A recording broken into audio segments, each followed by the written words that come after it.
with the Arab Academic College of Education in Haifa. Yes, and I live in a small Arab town in the Galilee, an hour away from Haifa and an hour away from Nazareth. Yes, some of them towns are being more familiar to you. So I teach at the Arab Academic College of Education, and I'm a full professor of linguistics at the English Literature and Linguistics Department at Bar-Ilan University. So today I'm going to talk about literacy acquisition in Arabic diglossia. I will explain what diglossia means for those who are not familiar with the term. And specifically, I'm going to talk about some of the psycholinguistic findings from my lab with respect to language and literacy development within this context, the impact of diglossia on development, and then the interdependence between skills in the spoken and in the standard, and implications of this research and some recent educational. Okay, so the structure of my talk is going to be as follows. I will start with an introduction, then I'll talk about what is diglossia, and I will focus more on the linguistic manifestations of diglossia more than on the sociolinguistic features. I will talk then about the impact of diglossia on language and literacy acquisition in children, and then I will ask the question of whether spoken Arabic skills contribute to acquisition of literacy skills in the standard. And then I will move to some intervention research, asking questions about whether a spoken Arabic-oriented intervention can enhance literacy acquisition in children. And I will move to educational implications and educational applications. Okay, before I start, I would like to announce this book. It's not very recent. It was published in 2022. And it's the first collection of papers that looks at literacy acquisition in diglossia and in dialectal contexts. That was published by Springer and was co-edited with Leor Lux and Catherine McBride. A very nice collection of papers. I recommend it to everyone. I'm very happy to also announce a very recent special issue of the Journal of Speech, Language and Hearing Research, which just appeared this week. Yes, and it's called Arabic Typical and Atypical Acquisition. Yes, so there are 12 research papers in this special issue of the journal looking at the acquisition of reading, the acquisition of language, in typical and atypical populations. And it was co-edited with my collaborator and friend, Professor Sharon Arman-Lotter. Okay, so it is often the case that when literacy is discussed, yes, and when implications for teaching are also analyzed, that people raise the science of reading. Yes, raise the term the science of reading. So let's think about the science of reading and whether the science of reading is something that can help us capture and think about literacy development in Arabic, and whether the definition of the science of reading will need to be somehow also tuned to take into account characteristics that are, or features that are characteristic of Arabic diglossia. So the International Literacy Association, in a special issue in 2020 in the Reading Research Quarterly, defines the science of reading as a corpus of objective investigation and accumulation of reliable evidence about how humans learn to read and how reading should be taught. This approach to reading prioritizes basic science and experimental work. It calls for more research into the sociolinguistic and cultural aspects of reading, as we will be explaining and doing soon. And it challenges the field to consider racial and social justice questions. So it urges researchers to think about who builds knowledge in the science of reading, what counts as knowledge in the science of reading, and why knowledge is constructed in the science of reading. So bear that definition in mind. When we think about the science of reading in Arabic diglossia, I would like to emphasize two components that are very relevant, as we will see, for literacy acquisition in Arabic. I would like to argue that the definition of the science of reading should add components that relate to how reading develops and is used in the sociocultural context within which it's embedded. So this, I think, has to become part of how the science of reading is defined. And it should be the study of reading that is bereft of any a priori dogmas or ideologies that might limit the scope of the questions that might be asked or the variables that can be tested. I would like to argue that in science, all questions are legitimate, and we will see why this is relevant. I mean, you might say it's trivial. Of course, all questions are legitimate, but it's not like that when you start thinking about what affects reading in Arabic. But sometimes, okay, I had a researcher asking, why do you study diglossia? There are so many more interesting things about Arabic than diglossia. Why study diglossia? So there's this anxiety, there's this stress when it comes to asking questions about diglossia, because this question might take us into other domains of, okay, if we're studying that diglossia impacts reading, if the differences between the spoken and the standard impact the acquisition of reading, then maybe that's why there are so many illiterates in the Arab world. But as we will see, that's not really what I'm after. That's not really what I would like to argue. And I think it's important to study diglossia because we want to understand how children develop language and literacy. And I think that any study of reading that does not take diglossia into account would be lacking, because this is the context within which language and literacy is embedded. So I would like to argue again that all questions are legitimate as long as they can be scientifically tested and are used to advance knowledge. At the same time, researchers must be cognizant of the misinterpretation and misuse of the science, and this happens often. Okay, so now why is it that these two things are important for literacy acquisition in diglossia? Is because in the diglossic context there are two complications. Yes, there are two complications which educationalists and also researchers are confronted with when we ask questions about language and literacy development. And the first thing is a complication about literacy learning, because in a diglossic context, there is a discontinuity in language and literacy acquisition, what may be referred to as an orality literacy gap. And that's because there is a remarkable distance between the language that children speak at home, yes, the language of everyday speech, and the language that they are required to learn to read in at school. And that's why, as I said, if we do not take this sociolinguistic and sociocultural context into account, then our understanding of reading would be lacking. With respect to literacy teaching, then the spoken language is considered a low variety and is often seen in diglossic context as a hindrance to literacy learning. Therefore, literacy teaching is seen as a battle against the spoken dialect, yes? And in a very nice chapter by Yasser Suleiman and Abdel Hayy 2020, yes, they talk about the backlash that erupted in Morocco in response to the introduction of just a few spoken Arabic words into the national curriculum. Yes, and they explain the underpinnings of this backlash, talking about the ideologies that surround literacy acquisition in Arabic. We are going to offer here an alternative view to the view that literacy learning happens despite or is a battle against dialect. I would like to argue that literacy learning and teaching can happen via the dialect, not despite the dialect. So we can capitalize on the dialect in order to enhance literacy, and I'm going to share with you some psycholinguistic evidence in support of that. Okay, so what is diglossia for those who don't know? So in general, we talk about diglossia as, well, first of all, diglossia as a sociolinguistic concept. So it's a concept that emerged in sociolinguistic theory. And it's a context in which two varieties of the same language are used within the same speech community to serve different social functions. Yes, so some language is used for everyday speech by everyone. Yes, it's not like it's not like a standard with a dialect context like the African American English, let's say, and standard English. Yes, where some people would choose the standard with their children. Okay, and many do that. Okay, in a diglossic context, everyone uses the spoken language for all spoken everyday functions. Okay, while for formal oral functions and primarily for reading and writing, another variety is used, which is referred to as standard Arabic or modern standard Arabic, which is a modern descendant of classical Arabic. Okay, so there are two varieties. I'm aware of the fact that when we say two varieties, this is not very accurate because it's better to talk about the scale, to talk about different varieties. But for the sake of convenience, we're going to say there is a spoken variety.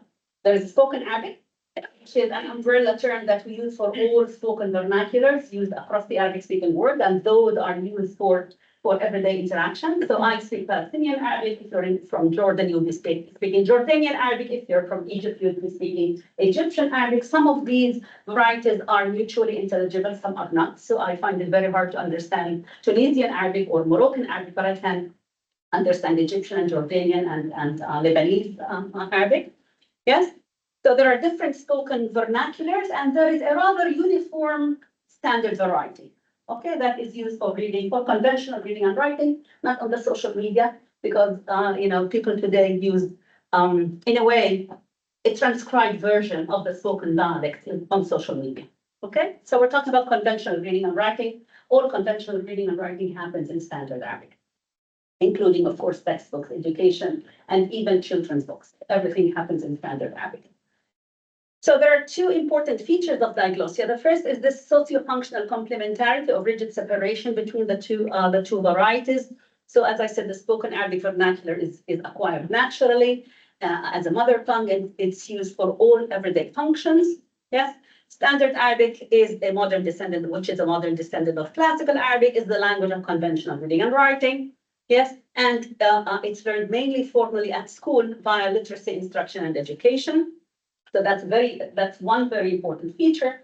Another feature is linguistic distance. Yes, and the linguistic distance, or the linguistic difference between spoken standard and between all spoken vernaculars and the standard language is remarkable. Yes, and it traverses all domains of language. So there are differences in the phonology, in the morphology, in the lexicon, and in the syntax. Yes, and this linguistic distance is another very important feature of Arabic diglossia. In one study, we wanted to really try and capture this linguistic distance, to quantify this linguistic distance. And we asked the question of how different is really the standard from the spoken from the perspective of the child. So thinking about a kid who is starting to read, how different are those two varieties? And we looked only at the lexical phonological difference, in terms of words and how they sound. And in this study, we had a corpus of 17,000 word tokens, and 4,500 word types. We had kids recorded in kindergarten, while they were playing, and we simply recorded what they the language that they used, and we analyzed the words that they used in those interactions with other kids. Okay, and we asked how many of those words that these kids used on an everyday basis while they were playing with other kids in the kindergarten class, how many of those words keep an identical form in the standard language? How many of those words that they use are not used at all in the standard language? And how many of those words are what we might call cognates? So they are used in both varieties, but they keep a different phonological form in the two varieties. Okay. Of course, in this analysis, I have to say that in this analysis, we didn't take into account case and mood inflections. Tanween and alamat al-i'rab, because these are only used in standard Arabic. And if we include them, then no word would sound exactly the same. Because these are used only in standard Arabic, they are not used in the spoken vernacular. So we only looked at the lexeme without those case and mood inflections. That's what we found. Okay. So in analyzing those words in the corpus that we collected, we found that 21.2% of the words that these kids used were identical words. Only 21.2%. Identical means they keep the same phonological form. So if you take a word like Amir or a word like Battiq, watermelon or prince, so these words are identical in the two varieties. You say the same word Amir, prince in spoken, in Palestinian Arabic, the dialect that we tested. You say Battiq, you say Amir, and also in the standard, these kids, when they start reading a text, they will see the word Amir or Battiq that they use in exactly the same phonological form. So that was 21.2%.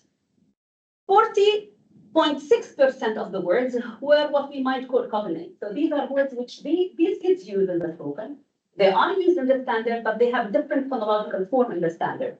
And this phonological form can differ by just a short vowel. So you can have a cognate that differs by just a short vowel. So you can say futur in the standard, but tur in the spoken.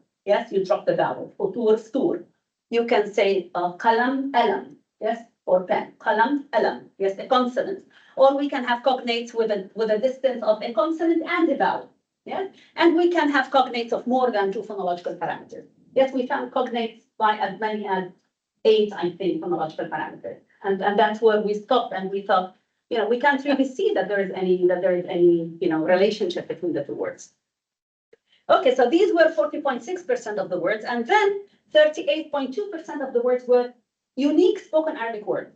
These were words that these kids use in the spoken dialect, but they are not used in standard Arabic. You're not going to see them in any text. Yes, a word such as masari. Yes, masari means money.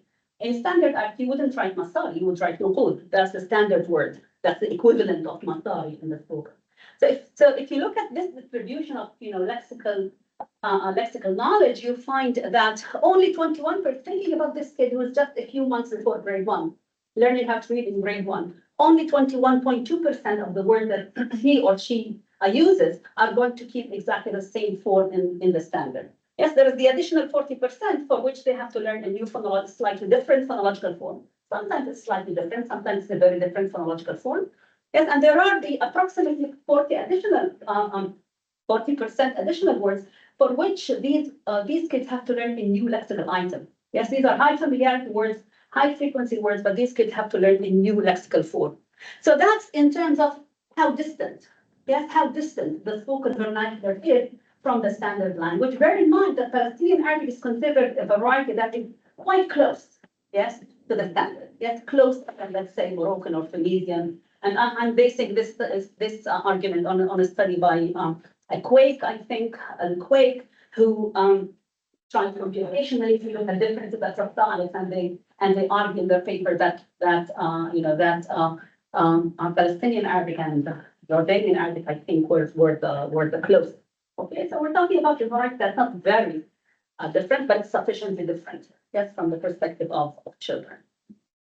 Okay, in another study that we did with bilinguals in Canada, yes, where these bilinguals were mainly Syrian refugees, yes, between the age of 9 and 12.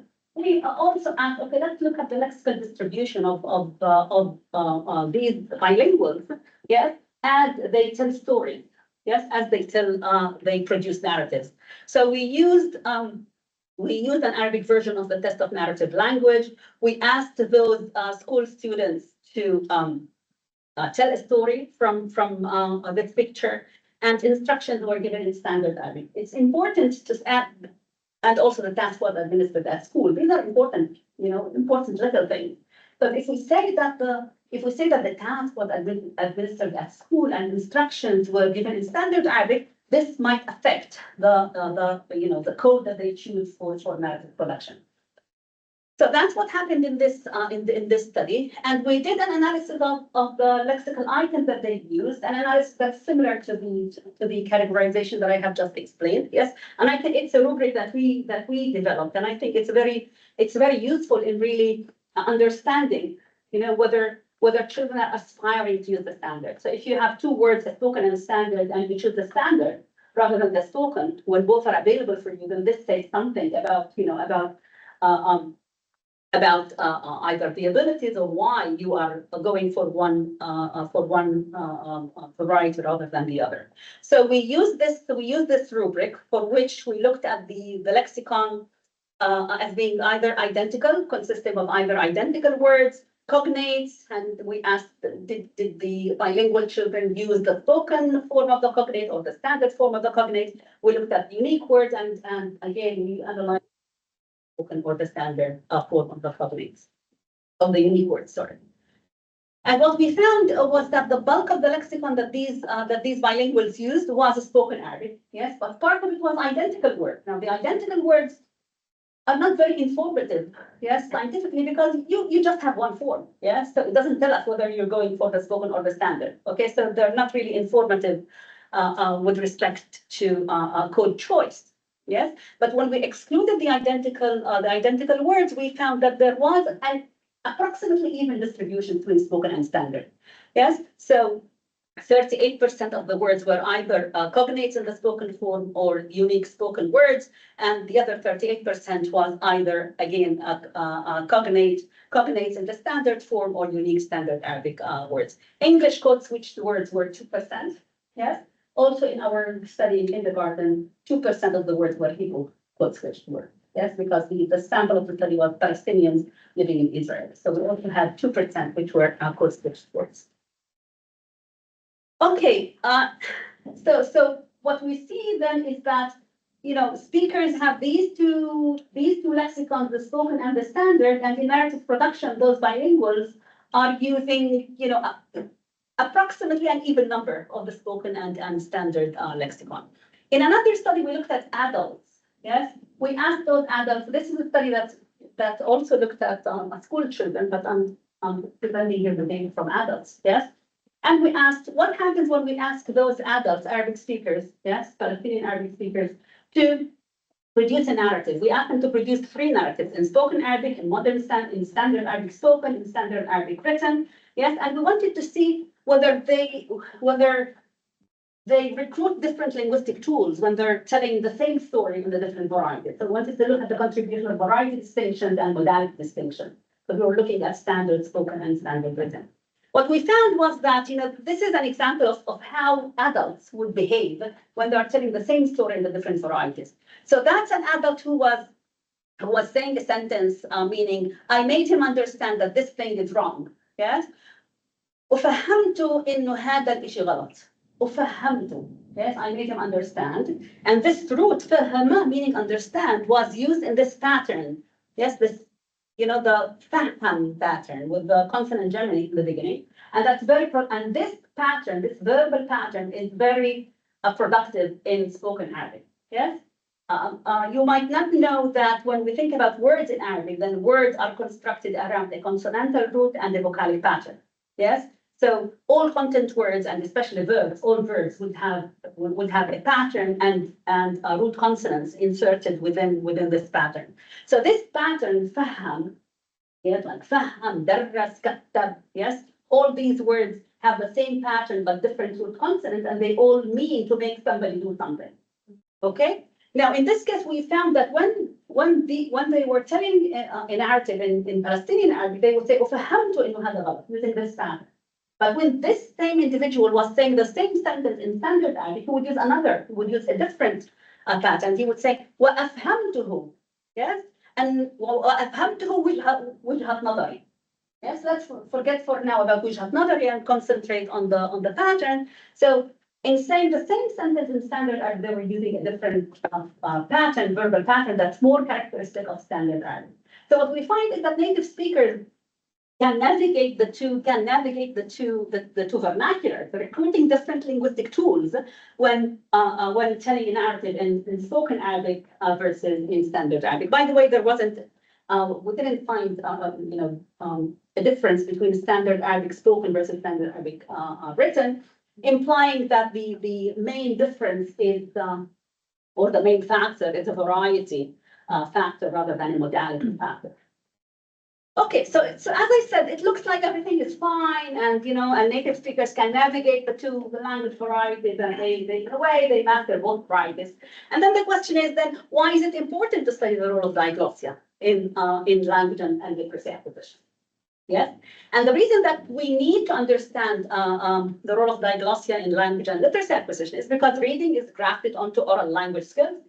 I hope that you are all familiar with the simple view of reading. The simple view of reading epitomizes this approach to reading, whereby one very important component that contributes to reading comprehension is oral language skill. And when we think about reading in Arabic, then in a diglossic context, oral language skills are acquired first in the spoken variety. Yes, and there is a remarkable distance between the spoken language and the standard variety. And therefore, to think about kids learning to read and grafting the reading onto already acquired oral language skills becomes problematic and not reflective of what happens in the case of Arabic diglossia.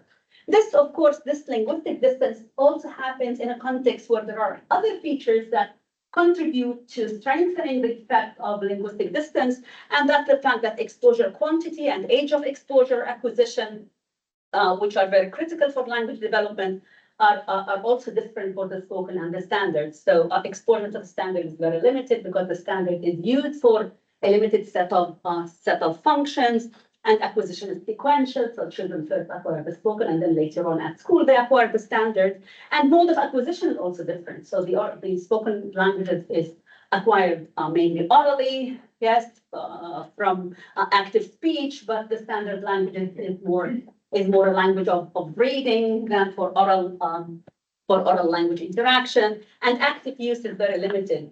Active use of the standard is very limited. So we can say that in a way, we are talking about a context that's very similar to passive bilingualism. Yes, in a way, but these features of the sociocultural context also perpetuate and strengthen the effect of linguistic distance. So we can't only talk about linguistic distance without taking into account those features that within which distance and language acquisition is embedded. Okay, so before addressing the question of the impact of diglossia on language and reading acquisition, it's very important to remind ourselves that developing a good foundation of reading in L1 is critical for academic development across the curriculum and for the acquisition of additional languages. In a recent study, one of my students was looking at reading comprehension in English as a foreign language, testing, language and metalinguistic skills in Arabic and in English as a foreign language. And we found that approximately 15% of the individual variations among students in 7th, 8th, and 9th grades in English as a foreign language, yes, reading comprehension in English as a foreign language was predicted by reading comprehension skills in the first language in Arabic. So this is something to bear in mind, the importance of reading in the first language. Another thing to bear in mind is that it's very important for those kids to learn how to read in standard Arabic. Yes, for social equity and for justice. It's very important that they learn, that they master literacy in the standard language, because without knowing how to read in the standard language, then this whole heritage, cultural and linguistic and religious heritage is going not to be accessible to them. Yes, so without this linguistic proficiency and proficiency in reading in the standard, we deny them of this accessibility to their rich linguistic and cultural heritage. So before we talk about the impact of diglossia, it's very important to bear these two things in mind. Okay, so does diglossia impact the acquisition of basic language and literacy skills in standard Arabic? Yes, we tested this question extensively, looking at a variety of different language, literacy, and cognitive domains. So we looked at lexical phonological representations and long-term memory. We looked at phonological processing and working memory, phonological awareness, morphological awareness, word learning, vocabulary acquisition, and word level reading accuracy and fluency. And I will share with you some of the data from these studies. Okay, so phonological representations and long-term memory. Yes, in terms of definition, we all know, I hope that we all know that phonological representations refer to the stored mental representations of words in long-term memory. And based on the lexical quality hypothesis and on earlier research by Carson Olbo and Yusha Goswami, yes, we know that phonological representational quality is foundational to language and literacy development. So for kids to be able to develop language skills, especially word learning, and literacy, it's very important that they establish high quality phonological representations for lexical items in their lexicon. So we tested the impact of diglossia on phonological representations in long-term memory. And we used a task, yes, that Olbo uses in his research. It's called the poor puppet paradigm, in which we have a poor puppet that doesn't pronounce words accurately, and then you present kids with how this puppet pronounces the word, and you ask, is this the right pronunciation? Okay, so it's a phonological accuracy judgment task, and we tested kids in senior kindergarten, 1 year before grade 1, in grade 1, grade 2, and grade 6. So this is how the task looked. So we had this news anchor. We had to have this news anchor because we wanted kids to remember all the time that we're talking about standard Arabic. And if you have a news anchor, then the anchor would use standard Arabic. Yes, to say, to present the news, you don't use even though today we find that some do, okay, but like on official channels, like Al Jazeera, like, anchors would use a standard Arabic. So we had this anchor, and we told kids, okay, so this anchor does not speak standard Arabic. Yes, kids know what standard Arabic is. When you say Lugha al-Futha, or when you say the language of the books, yes, even kindergarten kids know what we mean. Okay, so this anchor doesn't use a standard Arabic properly, so sometimes he makes errors. Okay, I want you to listen to the word. I'm going to show you a picture of the word, Okay, and I want you to listen to how this anchor is going to pronounce the word and tell me whether it's the right pronunciation, a correct or an incorrect pronunciation. Before we administered this task, we tested kids' knowledge of all of the words that we included. So we had a receptive vocabulary task, and we included only those words that kids could recognize in a receptive vocabulary task. Okay. Okay, you didn't hear it maybe properly, but it's ha'ila. That's fine now. Okay. Yes, ha'ila. Okay, ha'ila. And then this is wrong because this is not ha'ila, it's ha'ila. Okay. Now, what did we find with respect to phonological representation in memory? Well, I have to say that in this task, we presented two types of words. Yes, one half of the words was words that were presented intact, yes, in the correct pronunciation, yes, and the other half was words which underwent one consonant substitution. Yes, so we changed one consonant, but we didn't tamper with those phonological features that define linguistic distance, because we had the three types of words in this task: identical words, as I explained, cognates, and unique words. Okay, and when we did the phoneme substitution, we didn't touch those phonological features that define the distance between the two words. Okay, so if we had a word like thalj, which thalj would become thalj, which it's a cognate, thalj, thalj, yes, we wouldn't change the th because the th is part of the distance. That's what makes the word distant. Yes, the th. So we would change the j at the end, not the th. Okay. So these were the three types of words that we used. Yes, identical, cognate, and unique. And what we found was that identical words received the most accurate responses. Yes, so they were, in terms of phonological representations and long-term memory, these received the highest scores. Cognates were significantly poorer, and unique words were significantly the poorest. These are the scores beyond differences in age. Yes, because we had 4 age groups. What happens when we look at this is the graph I like the best. Yes, what happens when we look at development? Yeah, when we look at what happens developmentally, that even though from a theoretical perspective we can talk about 3 types of words, yes, identical, cognate, and unique, in terms of representations in long-term memory and the decisions that these kids made with respect to whether the pronunciation was correct or not, in kindergarten there are only 2 types of words that were statistically significantly different. Either a word that's identical, yes, or a word that's different only by a short vowel. So words which are different by a short vowel, like futur, futur, behaved like identical words. And this reinforces earlier arguments of the centrality of consonants in Arabic. Yes, and the fact that lexical representation allows some noise in terms of short vowels. So these were the highest. And then we have all the other words. So even if the word was different by just one consonant, yes, or a consonant and a vowel, like so dhahab, dhahab, just one consonant, gold, yes, dhahab, dhahab, okay, or 2 phonological features, thalj, thalj, yeah. These words would receive the same response as words which are completely different, like masari and naqud. Okay, and there was no difference in kindergarten and grade 1. In grade 2, we start to see 3 categories with words which are different by a consonant now falling in between. Yes, the identical and 1 vowel distance and the rest of the words. So in grade 2, kids realize, and this might be because there's a systematicity in terms of how consonants change. So in my dialect, the th becomes th. Yes, almost always. I'm not going to use th. Yes, okay. I'm not going to use the. So dhahab is always dhahab. In my dialect, I wouldn't say dhahab. I would say dhahab. So by grade 2, kids understand the systematicity. And in grade 2, we see that there are 3 types of words. But again, still, if the word is different by more than just 1 consonant, it behaves like a completely different word. Yes. In grade 6, we expected that this is going to be our control group, that everyone would have a very high quality representation, especially as these words are all within the receptive vocabulary of children. But no, yes, no, we still have 2 categories.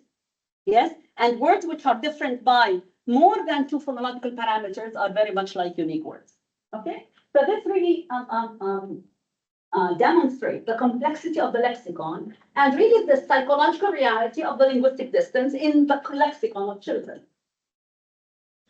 Okay, we also, so that was phonological representation in long-term memory. What about phonological processing in working memory? We all know that phonological processing in working memory is very important for language processing and for reading, of course.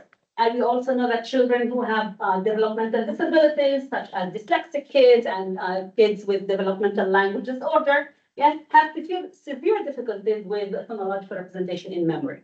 So in this study, we asked, okay, so does this linguistic distance, as you see, we always manipulate linguistic distance. Yeah. So does linguistic distance in this diagnostic context impact phonological processing in memory? And we use the non-word repetition task. And what we find, by the way, this study looked at DLD and TLD children, but this is the data only from TLD children, because in this talk I'm not going to talk about DLD. Yes, and as we see among TLD children, yes, if the word is short, 1 or 2 syllables, yes, and we didn't find the difference, but we had words that varied in length from 1 to 4 syllables. If a kid is the TLD, yes, in senior kindergarten, there is a significant difference in their ability to repeat a word when the phonological form of the word is within the dialect versus when the phonological form encodes just one consonant. Yes, that's a manipulation. Just one consonant that's not within the dialect. In grade 1, yes, this difference falls below significance. But what happens when the word becomes longer? And we know that most of the words are long in Arabic because Arabic is multisyllabic. Yes, if you take the verb, the most frequent verbal pattern, fa'ala, yes. So if you take a word like akhadha, for instance, yes, akhadha is 3 syllables. If you add eclectic, which is a direct object, akhadahu, that's 4 syllables. That's very frequent in Arabic. Yes. So if the word is a 3 or 4 syllables, and you have just one consonant, like the verb akhadha, to take, yes, you have just one consonant that's not within the dialect, then we find that in kindergarten we have a significant difference, and this significant difference does not disappear, not even in grade 1. Okay, so the impact, again, the psychological reality of linguistic distance in phonological representations in working memory. Okay, if linguistic distance impacts representations in long-term memory and processing in working memory, then it should impact word learning, because that's what we need to do when we learn new words. We need to establish phonological forms in long-term memory. We need to first of all process them in working memory, then to represent them, to process them in short-term memory, and then to represent them in long-term memory and learn the link between the phonological and the semantic representation. So in this study, which appears in this special issue that I mentioned in the beginning, special issue of the journal Speech, Language, and Hearing Research, yes, we use the word learning task, again, that manipulated linguistic distance, the phonological form that's within the dialect versus the phonological form that encodes just one consonant that's not in the dialect, okay? Again, here we have TLD and DLD. I'm not reporting the data from the DLD. So with respect to TLD children, we find that word learning in kindergarten is impacted by distance, by phonological distance, because it was easier for children to learn a new word. Yes, we had novel words and novel creatures, and we had 4 sentences. So the task is very similar to a fast mapping task, which taps into the initial stages of word learning. And as we see, there's a significant difference in word learning when the word is novel in kindergarten, and this effect is also evident in the first grade. So think about these kids who are learning the new words in standard Arabic when the phonological form is not within the dialect, and how this might impact their ability to learn those words. Okay, that's another study that's under revision now in the Journal of Behind Language, looking at vocabulary acquisition. Yes, word learning was an experimental task. Here we're testing vocabulary knowledge again, and we're testing verbs and nouns separately. Yes, and we're testing identical and cognate and unique words separately. As we see, verbs are more difficult than nouns in terms of vocabulary acquisition. We know that.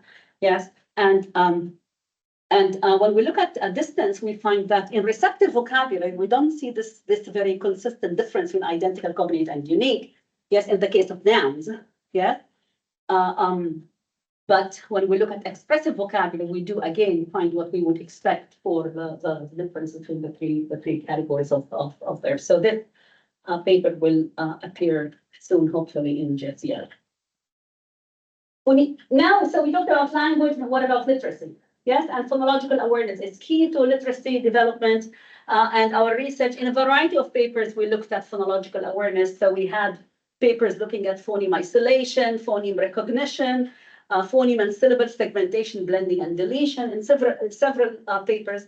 And we were really asking, If phonemic awareness is so central to literacy acquisition, yes, does phonological distance impact the ability of children to become aware of phonological structure? Yeah, and then we ask the question: what is this difficulty attributed to? Because that's what the ultimate goal is, to understand the mechanism that underlie this difficulty in becoming aware of phonological structures that are not within the children's dialect. Is it a representational problem? Yes, which is a linguistic problem, or is it a metalinguistic problem? That's more of the cognitive problem. So when we look at this study, I think was the study in 2007, where we looked at kids in grade 1, grade 2, and grade 3, again comparing their ability to isolate phoneme in words that are within the dialect versus words that are not within the dialect. Again, as we would expect, we found significant differences in the third and in the second grade. This difference in this paper fell below significance in the third grade, but we know that it might be only this task and this sample, because in subsequent research where we looked at a larger sample and we looked at also phonological and morphological awareness, we found that this difference in metalinguistic awareness of phonological structures and morphological structures remains significant until the 6th grade. Yes, and then later on it falls below significance. Yeah, so at least until the 6th grade, we still see a significant difference in children's awareness, become aware of phonological and morphological structures in spoken versus in standard structures. The picture about morphological awareness is much more complex. If you're interested, there's the paper in Reading and Writing 2024, which compares inflection and derivation, especially as inflection and derivation differ in degree of distance. Yes, so the inflection and inflection is more distant, and the derivation is less distant. So the findings there are much more intricate and very interesting for those who are interested. Word reading fluency. Yes, in this paper in Scientific Studies of Reading, we asked whether the lexical and lexical phonological distance impact reading fluency across the grades. And we tested kids in the 2nd grade, 4th grade, 6th grade, 8th grade, and 10th grade. Okay, these are the results from the fluency task. And as we see, there's a consistent gap. Yes, there's a consistent gap between spoken words and standard words. Now, what I mean by spoken words, when I talk about in my research about spoken words, I talk about those words which are identical in the spoken and in the standard. Yes, I'm not talking about unique spoken words, because unique spoken words don't have any conventional spelling representation. Yeah. So in my research, when I say spoken Arabic words, I talk about those words which are identical. They are spoken because they are within the dialect. Yes, but they also keep an identical form in the standard language. Okay, so this is the impact of diglossia on language and literacy. Now we come to the second question: is dialect a barrier to literacy? Yes. We know that some researchers argue that speaking a dialect is a barrier to literacy. So in preventing reading difficulties, it's no et al. Yes, they discuss speaking a dialect as a barrier to literacy. Recently, in this chapter in my book, Washington and Mark Seidenberg, yes, talk about dialect as being a risk factor for literacy acquisition, which is saying more or less the same thing, but using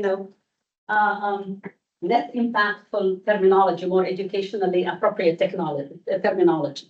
Yes. Now, the evidence that we have shared with you so far, yes, which show that the linguistic distance impacts language and literacy acquisition in standard Arabic, in a way aligns with this argument. Yeah, it does support the argument that speaking a dialect might make language and literacy acquisition more difficult. Yes, and that's how the findings may be interpreted so far. But the question that I ask, is this the whole story? And I don't think this is the whole story. If we ask the question of whether speaking a dialect is a barrier to literacy acquisition in Arabic, in particular within the Arabic diglossia, then ideologically, the answer is yes. And ideologically, from an ideological perspective, yes, speakers of Arabic and educators of Arabic think that speaking a dialect is a barrier. And that's why, as I said, literacy education is seen as a battle against the dialect. Yes? But what happens when we look at the empirical evidence? Okay, in two studies that I'm going to present, yes, we tried to address this question by asking, are there individual variations among children in linguistic and metalinguistic knowledge and skills in the spoken dialect? Yes, again, meaning in those structures which are in the spoken and in the standard, in the identical structure, are there individual variations, and do these individual variations predict literacy in the standard? Yes, of course, if we find that the answer is yes, then this has important educational implications. So in one study that that is again under revision for the Journal of Speech, Language and Hearing Research, we asked, what is the contribution of language and metalinguistic skills in spoken Arabic to parallel skills in standard Arabic? Yes. And what is the contribution of language and metalinguistic skills in spoken and standard Arabic to oral language comprehension? Yes, remember the simple view to listening comprehension in the standard. And we looked at direct and indirect links. Okay, so we had 775 kindergarten children. We tested their language skills, vocabulary, in receptive and expressive in spoken and in standard separately. We tested metalinguistic skills, phonological and morphological in spoken and in standard separately. We tested their sentence processing, listening comprehension, and executive functions, because executive functions is known to be an important factor in listening comprehension. And we tested two models. Yes, one model assumed that the contribution of skills in spoken and in standard, yes, is independent and direct. And the other one assumed that the contribution of standard is predicated on the contribution of the spoken. And these are the two models. Yes. So here, as you see, these are the executive functions. Yes. These are the spoken metalinguistic, standard metalinguistic, spoken linguistic, yes, vocabulary and standard. And as you see, the contribution is direct. Here we have a hierarchical model. Okay, the assumption is that spoken Arabic skills, linguistic and metalinguistic, are at the basis. They contribute to the standard, and the standard contributes to listening comprehension in the standard. Okay, so these were the two models that we tested. What did we find? Yes, we found that the hierarchical model had a better fit of the data. Yes, and if you look at this model, then what you see is that spoken Arabic metalinguistic and spoken Arabic vocabulary skills have direct links with the standard Arabic listening comprehension, and they also have indirect links through the standard Arabic vocabulary and metalinguistic. Yes, so what this implies is that linguistic skills in the standard are predicated on parallel linguistic skills in the spoken. Yes, and so the spoken affects listening comprehension via the standard, but also they have direct links with standard Arabic listening comprehension. Yes, so these are very important findings because they show that the spoken Arabic language skills are not extramural, if you like, are not like irrelevant for language. On the contrary, standard skills are predicated on spoken skills. In another study, which just appeared in Reading Research Quarterly, yeah, we asked the same question in reading comprehension. Okay, and we tested third grade students and we asked similar questions. What we found, yes. Okay, so we had the cognitive tasks entered in the first step. Then we had all the spoken Arabic skills, then all the standard Arabic skills, and then listening comprehension. And we asked what predicts reading comprehension now, not listening comprehension. In the previous one, we had listening comprehension, now reading comprehension. We found that working memory, yeah, predicted 9.4% of the variance in the first step. We added all spoken Arabic skills and all of them, yes, almost all of them, not phonological awareness, by the way, looking at third graders, yes. But there was also a large degree of collinearity between morphological and phonological. Morphological awareness in spoken Arabic was the strongest predictor, yes, followed by word reading fluency for spoken Arabic words, receptive vocabulary in the spoken, and word reading accuracy in the spoken.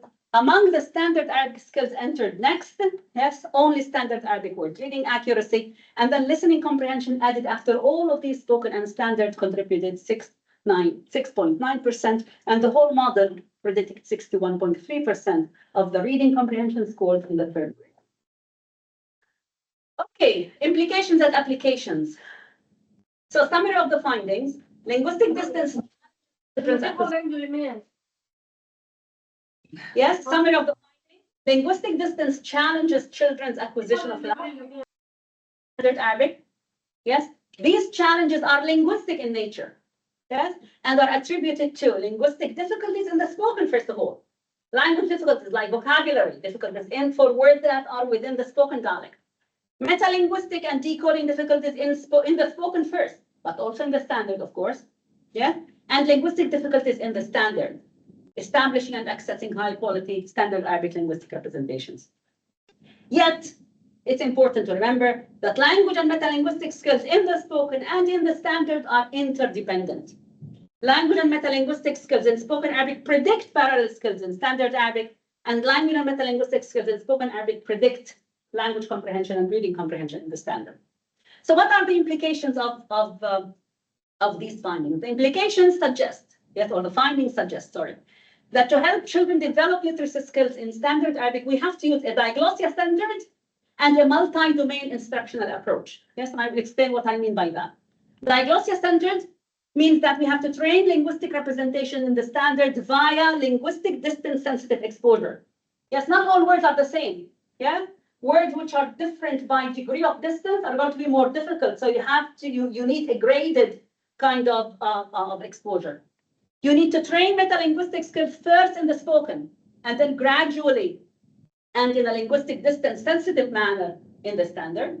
And we also have to train diglossic awareness as a content-based pedagogical strategy. Yes, content per se, teach diglossic awareness, teach awareness of the fact that there's diglossia, that there are linguistic differences, yes, but also as an attention-based processing strategy.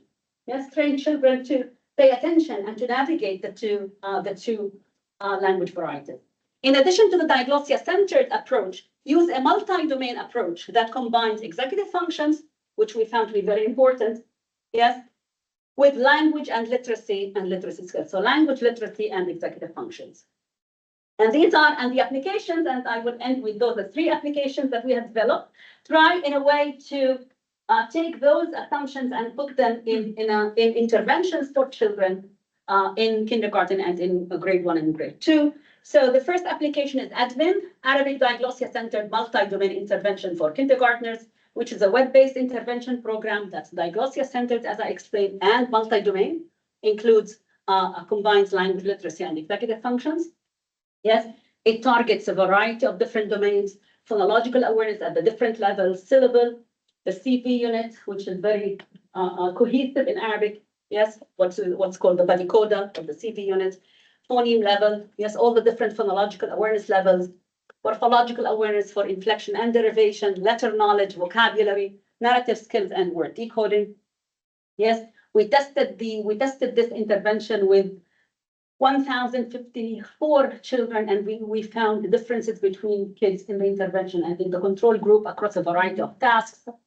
We also tested the ability of affiliation with the intervention to predict reading in the 3rd grade, and we found that being affiliated with the intervention predicted reading scores in the 3rd grade 3 years later on. So that was the first application. The second is a web-based reading intervention for 1st grade and 2nd grade children. Yes, so that's a reading instructional intervention, which is multi-domain. Okay, so with every reading session, we have a story. Yes, and this story, as you see, has words which are in boldface, and these are the words which are different from the spoken dialect. And we teach teachers to read the story in such a way that they can develop diagnostic awareness with these kids. These stories also create a context for the words that we use for teaching the different letters and the phonological and phonemic awareness for the different letters. We use this traffic lights to indicate the sound in the beginning, the middle, and the end, especially as in the Arabic orthography, the letter changes its shape. Yes, and these are the executive functions at the top. Yes, the icons for the executive functions, nabuha, like attention. Yes, pay attention, and then focus, and then brainy, and shuruh, like ishrah, explaining. Okay, no, I'm not going to go through all that.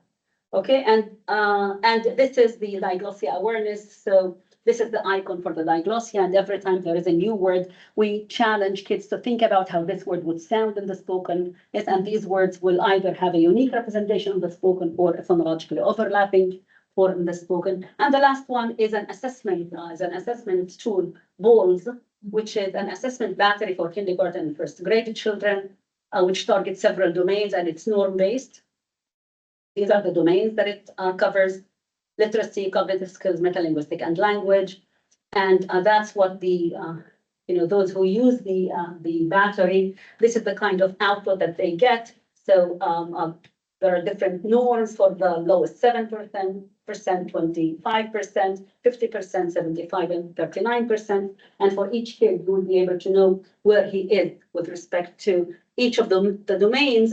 Yes, and also each of the tasks within each of the domains. So it should enable you to really have a very complete picture of the language and literacy skills of kids. And we have norms for the beginning of kindergarten, end of kindergarten, beginning of third grade, and end of first grade. Thank you. And thank you to my collaborator, Professor Rachel Schiff, and my students, present and former, Olagawi, Lina Haj, Florina, and Mahali. Thank you for listening.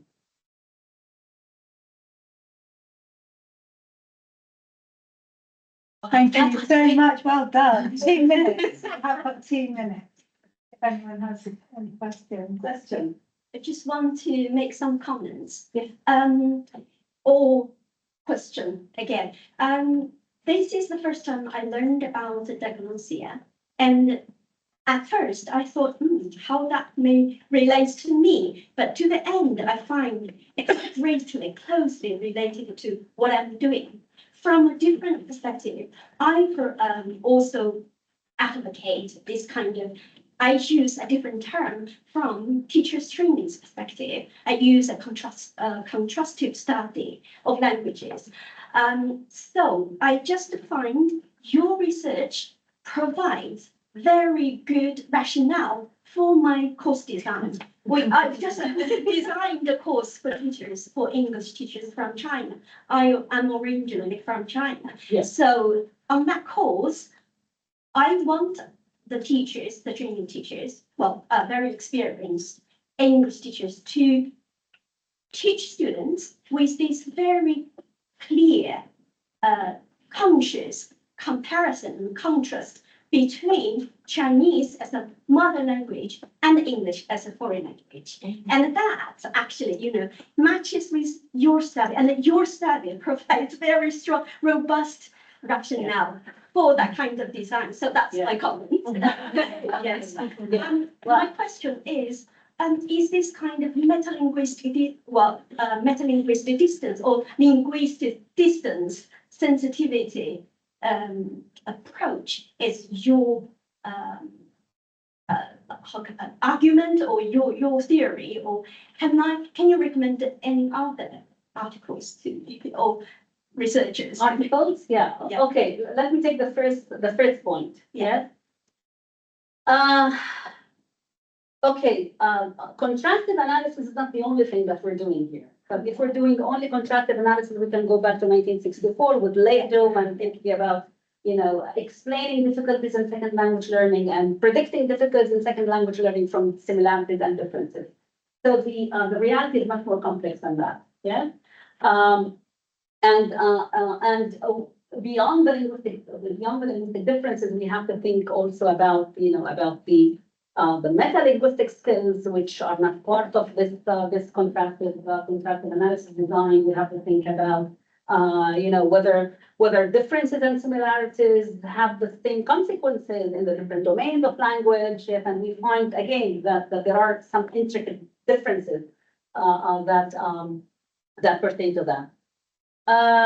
With respect to whether linguistic distance is my own argument, linguistic distance per se as a feature of Arabic diglossia is not my argument. Yes, people talked about linguistic.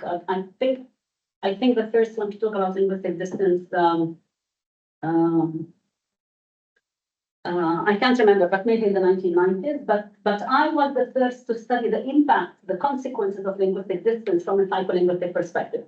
I think Yeah. the second point is what I'm interested in. Yes, yes. that kind of Yeah. sensitivity. Yeah, around it, yes. so the psycholinguistic consequences of linguistic distance on language and literacy development is something that I have developed.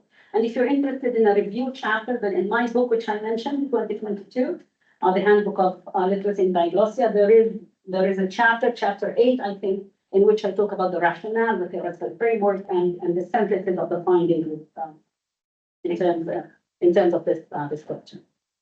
Thank you very Thank you. much. I know it's 2 o'clock, so if anybody needs to leave, feel free. But if anybody can stay, please do. I can see a question, Daisy. Yeah, no, it's absolutely fascinating, and thanks for presenting such a huge amount of work. I had to concentrate really hard. Brilliant. And it's so interesting, and I think I was just wondering if you've looked, I think, specifically at one particular form of spoken Arabic, but I was wondering whether people have started looking at contrasting different versions of spoken Arabic so that you can get a kind of pattern of the different impact of the degree of distance in these different aspects of language, like, and how much that impacts on children's learning. Yeah, to that's a read. good, that's a good point. I started looking at differences between dialects within Palestinian Arabic. I didn't have time to present data on this. So in one, Complicated. yeah, so in one study, I looked at 2007, I think. We looked at phonological awareness in 2 dialects, and we targeted phonemes which in one dialect are within the spoken, but in another dialect are not within the spoken. But then I wanted to see whether it's the phonological profile, because, in the beginning, 2007, I was still, not sure about what I'm getting. Is this really a diglossia effect, or is it a phonological profile effect? So is it because these interdental phonemes, the and the are more marked phonemes, that means that they are more difficult for kids, or is it because they're not within the dialect? So in this study, I compared 2 samples from 2 regions. Yes, and what I found is that if these same phonemes are within your dialect, then it doesn't really matter. They behave just like any other consonants. Yeah, but if they're not within your dialect, you would continue to have difficulties becoming aware of those phonemes in the first and in the second grade. Yes, which really convinced me that it's a diglossia effect. It's not a phonological distance effect. Now, your question about whether I have collaborated with researchers in other regions, yes?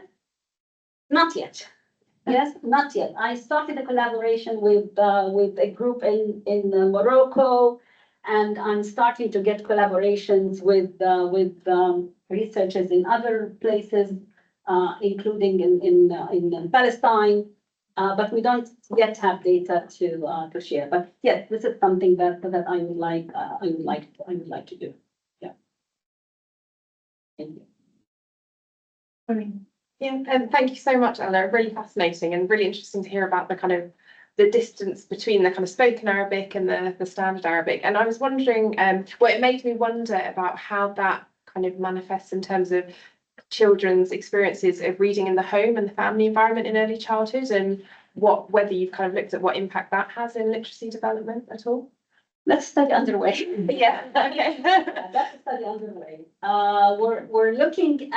We're trying to measure exposure to Arabic at home, and we're trying to see whether differences in exposure to a standard Arabic at home can mitigate the impact of linguistic distance on language and literacy development in children.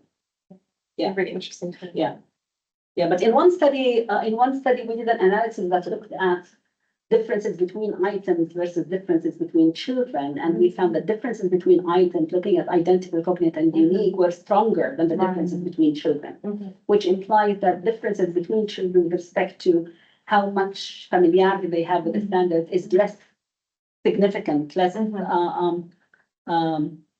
important, yes, in explaining the results than differences between items.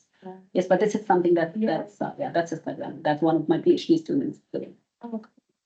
And would that be the main way that children were exposed to standard Arabic before they started school, through storybooks? There wouldn't be many other, like watching the news. I guess TV, is that spoken Arabic? Some of the children's programs are dubbed in standard Arabic. Okay. Yes.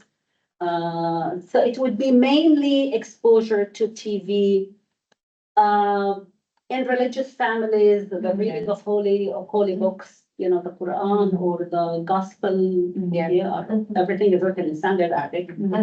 But it would be mainly literacy exposure from book reading or any other literacy activities, and maybe TV exposure. And would you expect that to be related to socioeconomic status? Yeah, we found this to be the case. Yes, Like a in one very study in big effect, 2013, Yeah. in 2013, we tested it and we found that, that yes, this was associated with SEN. Yeah, definitely. And in particular, mother's education. Yeah. But would reading of religious books, would that also, I was thinking that might cut across socioeconomic groups, whereas literacy in the home might be more. Well, we didn't distinguish in that study between, you know, religious-related literacy activities and literacy in general. We didn't make this distinction. But I would say yes, if you simply read more to your children, yes, being from the Quran or from textbooks. Yes, but I would say the Quran is classical Arabic. Yes, so unless you engage really in understanding what happens, I don't know. I haven't tested that, but it's interesting to ask. Yes, whether reading the Quran in particular, the Gospel is like when I read the Gospel, that's modern standard Arabic. Yes, but the Quran is classical Arabic. So that's an interesting question. Yes, whether our religious practices, reading from the Quran, from the Holy Bible, the Gospel, or like informal literacy from book reading, you know, has different contributions to literacy. That's an interesting question. Never thought about that. But yeah. Right. Building on what you were just saying and the role of what we refer to as spoken Arabic, with those varieties, I mean, Ami and Aisha, they're all present in the written form, in text, social media. In the past 10 years, the way it developed, like using numbers and symbols to transform into Latinizing, let's say, all those forms of varieties. I'm wondering how much difference there could be in secondary school where they constantly text and post on social media using Darusha and Amia in Latin characters. Yeah, whether this is a hindrance or a facility. Even more. I mean, and in terms of phonological, it's going to be even more stunning if we think that would be an additional literacy variety. Yeah. I haven't tested that. Yeah, I must confess, but yes, that's an important question to ask. How do the current, you know, literacy practices, you know, the different variety of literacy practices impact literacy in standard Arabic? I don't know how many texts happen in Fusha, to be honest. I mean, in standard Arabic. Yeah. I doubt.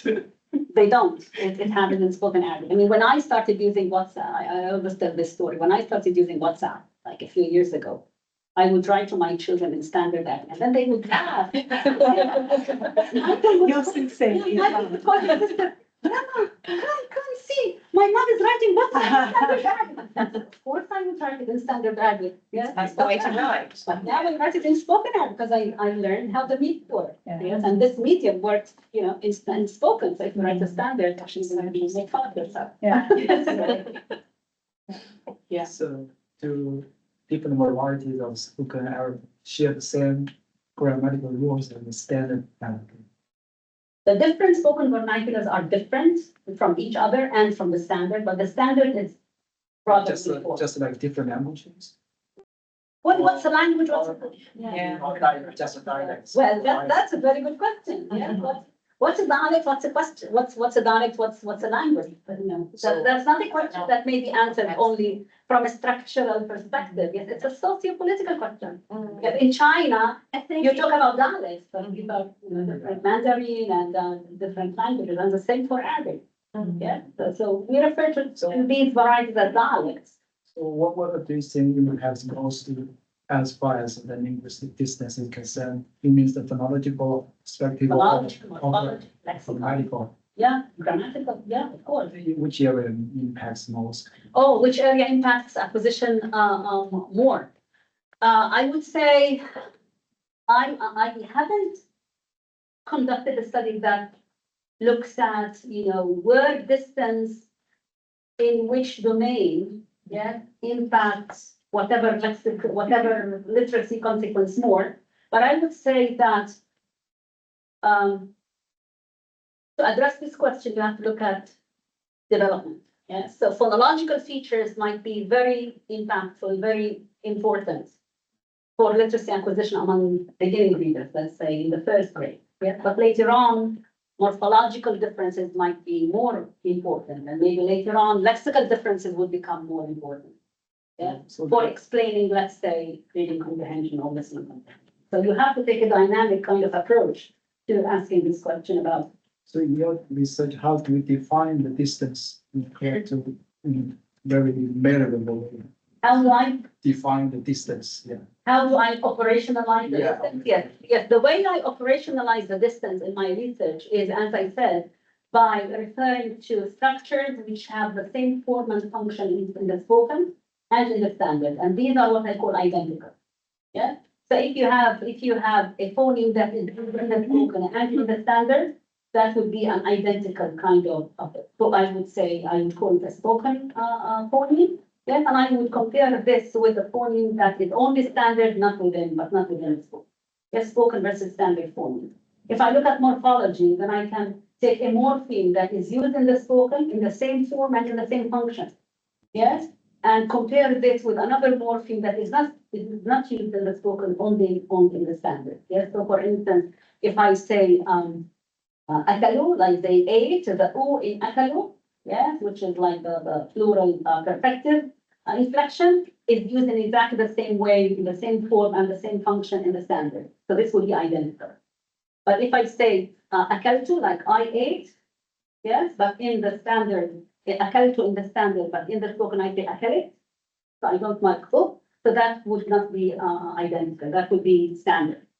Okay, so every time I look at language processing, I compare parallel structures, those which are standard but also found within the spoken vernacular, and I refer to those as spoken Arabic.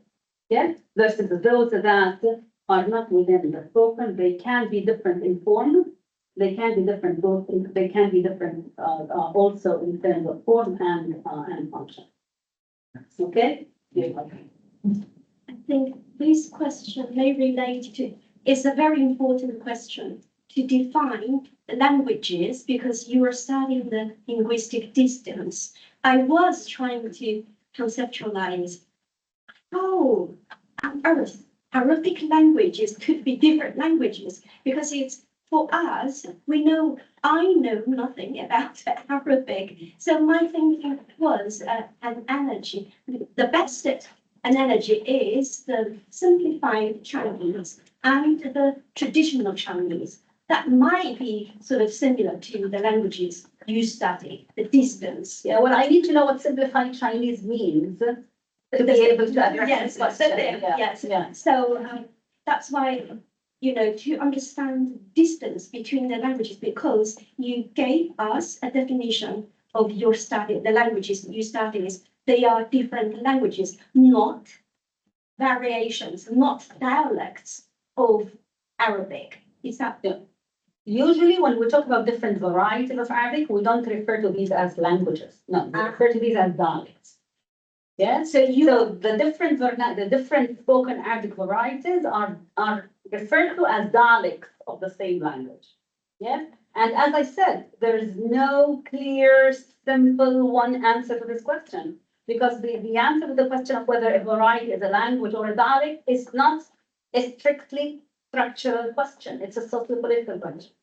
Yes, why is it that Palestinian Arabic and Moroccan Arabic are two different varieties of Arabic? Why, let's say, Russian and Ukrainian are two different languages rather than when the linguistic distance might be larger, let's say, between varieties sometimes than between languages. Yet all the languages of Europe were varieties at some point. Yeah.